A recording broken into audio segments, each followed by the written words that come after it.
being confined in reality is something very difficult, you know. I feel very much my mind is like a balloon that wants to fly in the air. So it is much more difficult for me to figure out the realistic part than the surrealistic part. I'm much easier in floating than in landing. Well, there is something about the writing process that is very natural for me. I think for me writing a story is much easier than preparing coffee or cutting a salad, because when you cut a salad you can cut your finger, and when you make a coffee you can spill it on your trousers.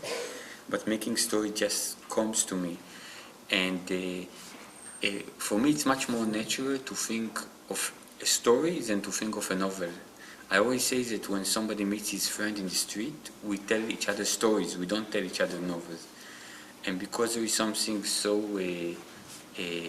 in the moment and so unpremeditated in my stories, in my thoughts, then it will come out in the form of stories and not in the form of a novel.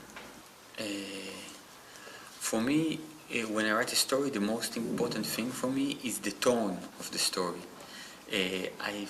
I think that my stories are very much like surfing on waves. And when you surf on waves, the most important thing is to keep your balance. So for me, if I know how the story sounds, this tone, this rhythm, will dictate the story itself. It's enough for me to write a few sentences, and if I get into the rhythm, then the sentences will write themselves, and the inner rhythm will create the plot or the nature of the characters. I think my two favorites in the book are Goldfish, the story about the goldfish, and What Animal Are You? But I must say that usually when I like a story, it's not because I think it's better, but because it's connected to a very dear moment and special moment in my life. Well, if I had to pick one writer, it would be Kafka. I read Kafka during my compulsory army service, which was probably the worst time in my life. And I think that I saw in him as a model when I began to write.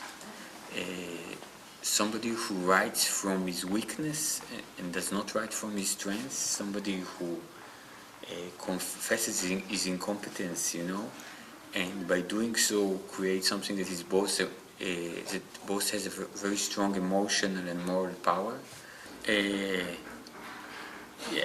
I really hope that my stories will be some sort of a window through which you can look and see a reality that is very much like theirs, because there are very many similarities between Israel and Korea. You know, we are both countries that have a collective background but are now part of the capitalistic world. We are both countries in which people go to compulsive army service. We are both countries with enmity with our neighbors. But through this window they see reality that is close to them, but with a twist. And I always think that when you open your mind and see something that is resembles you but is slightly different, it makes you think again about your life. So I really hope that this will be a useful tool for Korean readers.